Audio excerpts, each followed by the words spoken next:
السلام عليكم ورحمة الله وبركاته. بسم الله والحمد لله. اللهم صل على سيدنا محمد وآل سيدنا മുഹമ്മദ് وأهل بيت رسول الله. പ്രിയമുള്ള റമദാനിൻ്റെ സ്മരണകളാണ് ഏറ്റവും പ്രധാനപ്പെട്ട സ്മരണ ബദരീങ്ങളുടേതാണ്. സ്വഹാബുൽ ബദരീങ്ങളുടെ ജീവചരിത്രം പാടുകയും പറയുന്ന ഒരു സമുദായമാണ് നാം. ബദർ യുദ്ധത്തിലേക്ക് നയിച്ച സാഹചര്യങ്ങളെക്കുറിച്ച് നാം സംസാരിക്കുകയുണ്ടായി. ബദറിലെ പോരാട്ടങ്ങൾ വലിയ അത്ഭുതകരമായ പോരാട്ടങ്ങളായിരുന്നു. അതിലുപരിയായി ബദർ വിജയത്തിന് വേണ്ടി നബി സല്ലല്ലാഹു അലൈഹി വസല്ലം പ്രാർത്ഥന വളരെ പ്രധാനപ്പെട്ടതായിരുന്നു. അത് കഴിഞ്ഞ് യുദ്ധം വിജയിച്ചു, അൽഹംദുലില്ലാഹ്.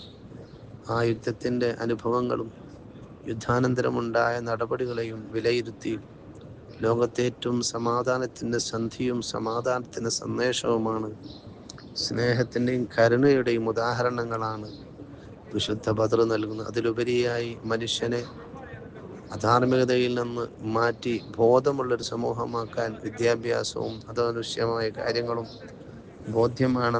അത്യാവശ്യമാണെന്ന് ബോധിപ്പിക്കുന്നതിന് ബദറിൻ്റെ അനന്തര നടപടികൾ. ബദർ യുദ്ധത്തിൽ തടവിലാക്കപ്പെട്ട ശത്രുക്കളെ ഞെരുക്കം കെട്ടി നബി സല്ലല്ലാഹു അലൈഹി വസല്ലമ തങ്ങൾ ഉറക്കമൊഴിഞ്ഞ് വേദനിച്ച് സഹാബത്ത് പറയുന്നു, സഹാബ, ആ ശത്രുക്കളാണെങ്കിലും പ്രായമുള്ളവരുടെ ഞെരുക്കം എന്നെ വേദനിപ്പിക്കുന്നു. ആ സഹാബത്ത് ചോദിച്ചു, നബിയെ, സന്തോഷത്തോടെ സമാധാനം ഉറങ്ങേണ്ട ദിവസമല്ലേ? ഇല്ല, എല്ലാവരും അയച്ചേക്കുക. അക്കൂട്ടത്തിൽ തൻ്റെ പിതൃമഹനായ മഹാനായ അബ്ബാസ് റളിയല്ലാഹു അൻഹു അടക്കമുള്ളവരുണ്ടായിരുന്നു. അന്ന് ശത്രുപക്ഷത്താണ്. തൻ്റെ മരുമകനായ അബുൽ ആസ് റബീഉണ്ട്. പക്ഷേ തടവുകാരെന്ന നിലക്ക് ഇസ്ലാമിൻ്റെ ശത്രുക്കളായി പിടിക്കപ്പെട്ടവരാണ്. സഹാബത്തിൽ പലരും അഭിപ്രായം പറഞ്ഞു. മഹാനായ ഉമർ ഖത്താബ് റളിയല്ലാഹു അൻഹു പറഞ്ഞു, എല്ലാവരുടെയും തലവെട്ടിക്കളയാൻ നബിയെ. തങ്ങൾക്കിടയിൽ ഷൂറ നടത്തി. എന്നാൽ ഏറ്റവും പക്വമായ തീരുമാനം പറഞ്ഞ മുഹമ്മദ് നബി സല്ലല്ലാഹു അലൈഹി വസല്ലം പ്രിയ കൂട്ടുകാരൻ സിദ്ദീഖ് റളിയല്ലാഹു അൻഹുവിൻ്റെ വാക്കുകൾ, നബിയെ, അവർ നമുക്ക് പ്രായച്ചിത്തം വാങ്ങി മോചനദ്രവ്യം വാങ്ങി അവർ വിട്ടയക്കാം. അതുപോലെ അവരിൽ നിന്നുള്ള അറിവുള്ള ആളുകൾ, ഒരാൾ 10 ആളുകൾക്ക് അല്ലെങ്കിൽ അഭിപ്രായ വ്യത്യാസമുണ്ടെങ്കിലും ഏതാനും ആളുകൾക്ക് വിദ്യാഭ്യാസം പറഞ്ഞു കൊടുത്താൽ, അവരെ പഠിപ്പിച്ചു കൊടുത്താൽ അവരെ മോചിപ്പിക്കാം. ഈ നടപടി വിലയിരുത്തിയ സമൂഹം പറയുന്നത്, ഇത്രയും ഉത്കൃഷ്ടമായ ഒരു തീരുമാനം അത് അള്ളാഹുവിൻ്റെ കരുണയുടെ സ്വഭാവമാണ്. മുത്തനബി സല്ലല്ലാഹു അലൈഹി തങ്ങൾക്കും രക്ഷയുടെ കവചമായ, രക്ഷയുടെ മാർഗമായ ഇസ്ലാമിനുമല്ലാതെ സാധിക്കുകയില്ല. ആ ശത്രുക്കളിൽ നിന്ന് മോചനദ്രവ്യം വാങ്ങി മഹാൻ അബ്ബാസ് റളിയല്ലാഹു അൻഹു 2 മക്കളുണ്ട്. തങ്ങളോട് ചോദിക്കുന്നു, മുഹമ്മദ്, നിങ്ങൾ മോചനദ്രവ്യം വാങ്ങി ദരിദ്രനാക്കി കളയുകയാണോ? ആ വിഷയത്തിൽ ഇസ്ലാമിൻ്റെ കാഴ്ചപ്പാടിൽ സുബ്ഹാനല്ലാഹ് ഏറ്റവും സന്തോഷകരമായ വലിയ പ്രതീക്ഷ നൽകുന്ന ഒന്ന് ആ വിദ്യാഭ്യാസത്തിൻ്റെ കുറവും വിജ്ഞാനത്തിൻ്റെ കുറവുമാണ് സമൂഹത്തെ അക്രമികളാക്കുന്നത്. ആ ഒരു സമൂഹത്തിന് വിദ്യാഭ്യാസം നൽകാനുള്ള തയ്യാറെടുപ്പാണ് ബദർ യുദ്ധ സമയത്ത് നിർവഹിക്കുന്നത്. സഹോദരങ്ങളെ, ഹബീബാ നബി സല്ലല്ലാഹു അലൈഹി വസല്ലമയുടെ കണ്ടമിടറിയ ഒരുപാട് അനുഭവങ്ങൾ ഇതിലുണ്ട്. പ്രിയപ്പെട്ട മകൾ സൈനബ് റളിയല്ലാഹു തആല അൻഹ, പ്രിയപ്പെട്ട ഭർത്താവ് അബുൽ ആസ് റളിയല്ലാഹു അൻഹു മോചിപ്പിക്കാൻ വേണ്ടി അനുജനെ വിളിച്ച് തൻ്റെ കഴുത്തിൽ പ്രിയപ്പെട്ട ഖദീജ റളിയല്ലാഹു തആല അൻഹ വിവാഹ ദിവസം ഒന്നും നൽകാനില്ലാതിരുന്നപ്പോൾ തനിക്ക് ഏറ്റവും ഇഷ്ടമുള്ള കഴുത്തിൽ അണിഞ്ഞ മാല അതഴിച്ച് പ്രിയപ്പെട്ട മകളുടെ കഴുത്തിൽ കെട്ടിക്കൊടുത്തിരുന്നു.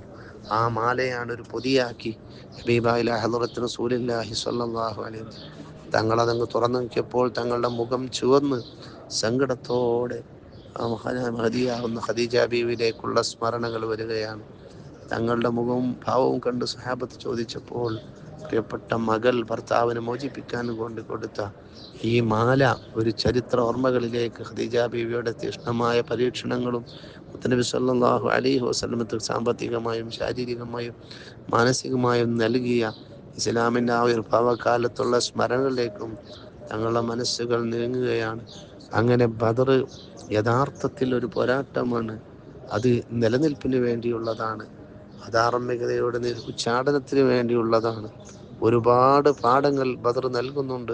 ഏറ്റവും വിശാലമായത്, ആ ബദറിൽ പങ്കെടുത്ത് മഹാനാകുന്ന ഹംസ റളിയല്ലാഹു അൻഹുവിനെ അതുപോലെ ബദറിലൊക്കെ പങ്കെടുത്ത മഹാനായ ഹംസ റളിയല്ലാഹു അൻഹു അടക്കമുള്ള പല ആളുകളെയും വെട്ടിവീഴ്ത്തിയ ആളുകൾക്കടക്കം, അതുപോലെ അബുജഹലിന്റെ മകനായ ഇക്രിമക്കടക്കം, ഹിന്ദ് എന്ന സ്ത്രീ, അവരെ പേര് കേൾക്കുമ്പോൾ റളിയല്ലാഹു അൻഹു പറയണം, ഹിന്ദിനടക്കം ഇങ്ങനെ എന്തൊക്കെ പ്രവർത്തനങ്ങൾ ചെയ്താലും അൽ ഇസ്ലാമി യഹ്ദിമു മാ കാന ഖബ്ലഹു, ഇസ്ലാമിലേക്ക് കടന്നു വന്ന് സ്നേഹത്തിന്റെ വഴിയിലേക്ക് കടന്നാൽ അവർക്ക് പഴയ കാലത്തോടെല്ലാം മാപ്പ് നൽകപ്പെട്ടു പോയി.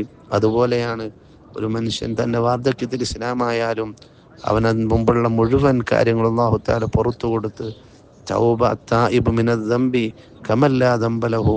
ഈ വിശുദ്ധ റമദാൻ തൗബയുടെ മാസമാണ്. അല്ലാഹു സുബ്ഹാനഹു വ തആല തൗബയിലായി ജീവിച്ച് ആ തൗബ പരിപൂർണമായ നസ്വഹായ തൗബ സ്വീകരിക്കപ്പെട്ടവരായി വിശുദ്ധ റമദാന്റെ ബർക്കത്തുകൊണ്ട് അല്ലാഹു നമ്മെ അംഗീകരിക്കുമാറാവട്ടെ. ബദ്രീങ്ങളുടെ സാന്നിധ്യം എല്ലാ മേഖലയും നൽകി അല്ലാഹു നമ്മെ സംരക്ഷിക്കുമാറാവട്ടെ. ആമീൻ ബിറഹ്മതിക യാ അർഹമർ റഹീമീൻ. അസ്സലാമു അലൈക്കും വറഹ്മത്തുള്ളാഹി.